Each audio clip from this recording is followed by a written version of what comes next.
Hello friends, welcome back to vision WBCS। আমরা যে পলিটির MCQ discussion করছিলাম 500 এমসিকিউ, তার আজকে সেকেন্ড পার্ট করব। তো চলো সেকেন্ড পার্টে কি কি আছে আমরা জেনে নিই।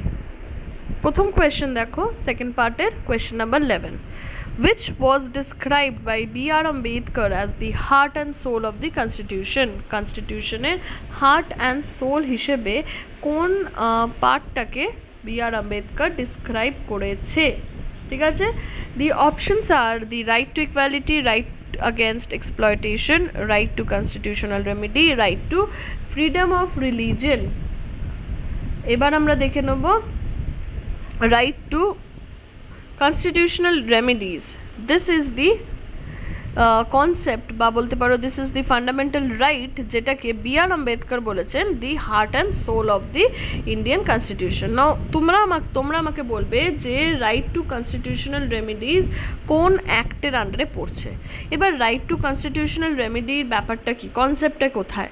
কনসেপ্টটা হচ্ছে, দেখো, if you are deprived from your fundamental right, তাহলে কি করতে পারো, তোমরা কোর্টে যেতে পারো, এবং সেই কোর্টে যাওয়াটা তোমার মানে কোর্টে গিয়ে দাবি করাটাকেই বলা হচ্ছে রাইট টু কনস্টিটিউশনাল রেমিডিজ। এবার তোমরা আমাকে আরও কটা ইনফরমেশন দেবে, সেটা হচ্ছে first of all right two constitutional remedy কোন অ্যাক্টের আন্ডারে পড়ছে, ঠিক আছে।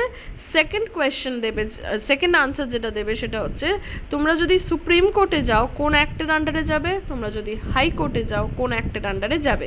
এইগুলো আমাকে তোমরা কিন্তু কমেন্ট সেকশনে জানাবে। চলে আসবো আমরা পরের কোয়েশ্চেনে। Person may change but the rules should not change, this is a concept. এটা কি ধরনের গভর্নমেন্টে ফলো করা হয়? দেখো, options are absolute monarchy, constitutional government, unwritten constitution, Republic.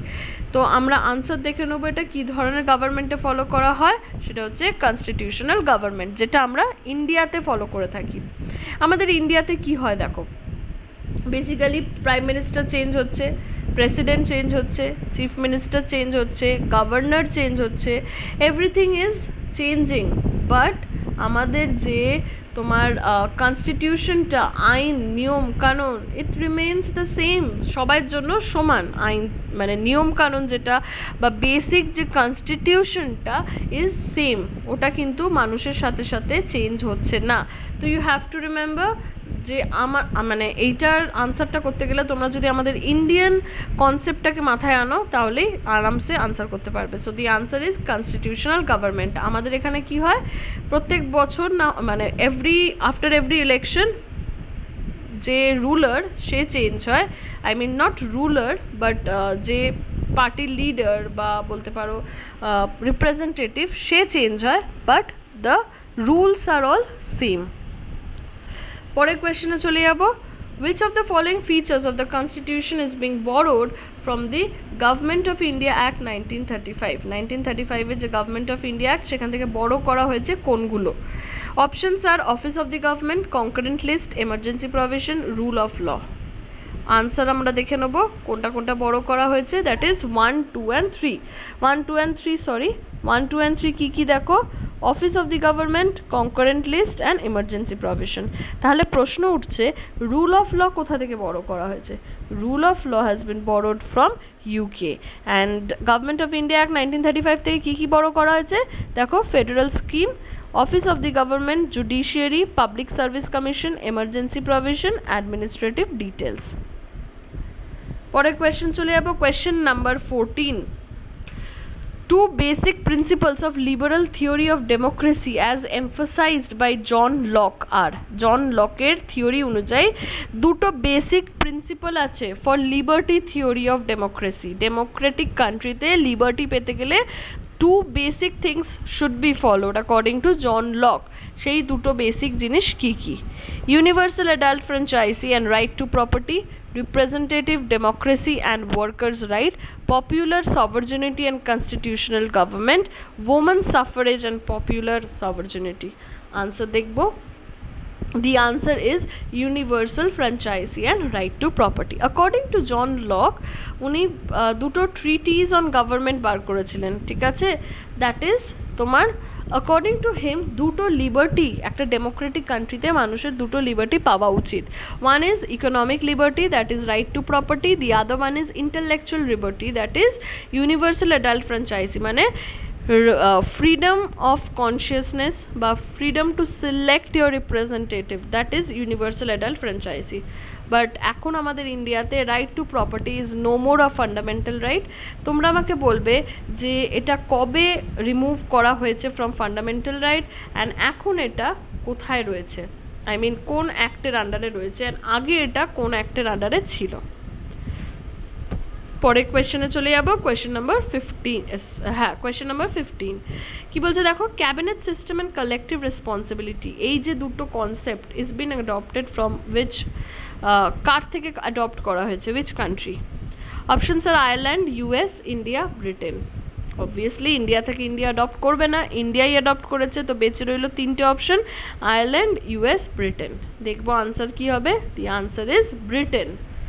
এবার কুইক বলে দিই ব্রিটেন থেকে কি কি অ্যাডপ্ট হয়েছে। Parliamentary government, rule of law, legislative procedures, single citizenship, cabinet system, prerogative writs, parliamentary privileges, bicameralism, এগুলো সব কটা কিন্তু ব্রিটেন থেকে নেওয়া হয়েছে।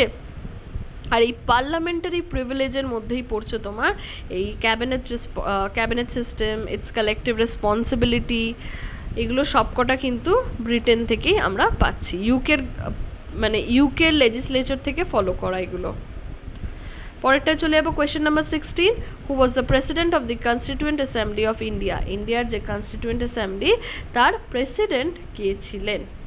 This is a very easy answer, তোমরা সবাই হয়তো এর উত্তর জানো, তো আনসারটা দেখে নেবো directly, it's doctor Rajendra Prasad. Doctor Rajendra প্রসাদকে 11th ডিসেম্বর 1946-এ প্রেসিডেন্ট হিসেবে সিলেক্ট করা হয়েছে। আচ্ছা তোমরা আমাকে বলবে 9th ডিসেম্বর কাকে সিলেক্ট করা হয়েছিল? তো as he was elected as the president of the constituent assembly, further 26 January 1950-তে Republic day দিন উনাকে নেশনের প্রেসিডেন্ট হিসেবে সিলেক্ট করা হলো। নেক্সট কোয়েশ্চেনে চলে যাব আমরা। নেক্সট কোয়েশ্চেন বলছে, what is meant when the constitution declares India as a secular state? Secular state কথার অর্থ কি?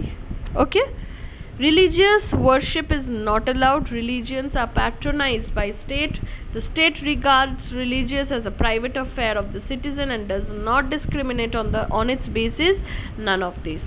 আনসার দেখব, obvious আনসার আমরা সবাই জানি, the answer is the state regards religion as a private affair. state কি মনে করে ধর্ম আমাদের private affair, we should not interfere in it, যে যা রিলিজিয়ন তার মন চায় ফলো করো, so that is the concept of secular state. Now you are going to tell me যে আমাদের ইন্ডিয়াতে এই যে সেকুলারিজম এটা কবে এসেছে? পরের question, January 26 is selected as a date for inauguration of the constitution because, কেন? This is a very easy answer, Indian national মুভমেন্টে এই আনসারটা হয়তো তোমরা অনেকবার করেছো, একবার রিভিশন হয়ে যাক। It was considered to be an auspicious day, obviously not.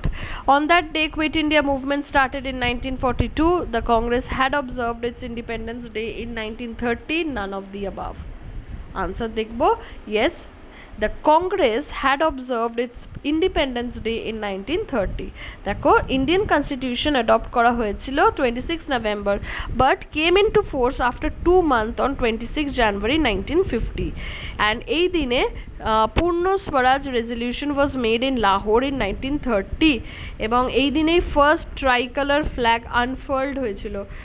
Jawaharlal Nehru রবি মানে রিভার রবির তীরে এটাকে আনফোল্ড করেছিলেন, দ্যাট ইজ ওয়াই এই দিনটাই সিলেক্ট করা হয়েছে অ্যাজ রিপাবলিক ডে।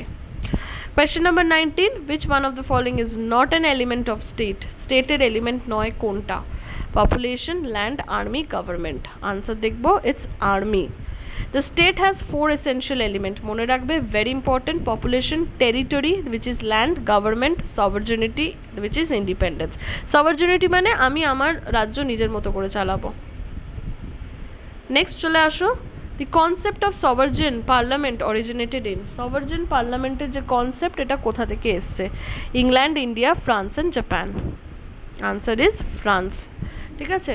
আচ্ছা, কুইকলি আমরা একটু দেখে নেব যে ফ্রান্স থেকে আমরা কি কি পাচ্ছি। Concept of Republic, the ideals of liberty, equality and fraternity, এই সব কটা কিন্তু আমাদের দেখবে কনস্টিটিউশনে মেনশন করা রয়েছে, and these are the things that we adopted from France. তো এই হলো 10টা কোয়েশ্চেন অ্যান্ড আনসার। টোটাল আমরা 20টা কোয়েশ্চেন আনসার ডিসকাস করলাম। আশা করি তোমাদের ভালো লেগেছে। আর এই কোর্সগুলো বা এই ভিডিওগুলো, নট অনলি দিস ভিডিওস, যে কোনো ভিডিও ইন্টারঅ্যাক্টিভ করতে গেলে অবশ্যই তোমরা আমাদের প্রশ্নের উত্তরগুলো কমেন্ট সেকশনে জানাবে। কোনো কনফিউশন, ডাউট থাকলে please let me know in the comment section. Till then, thank you, take care.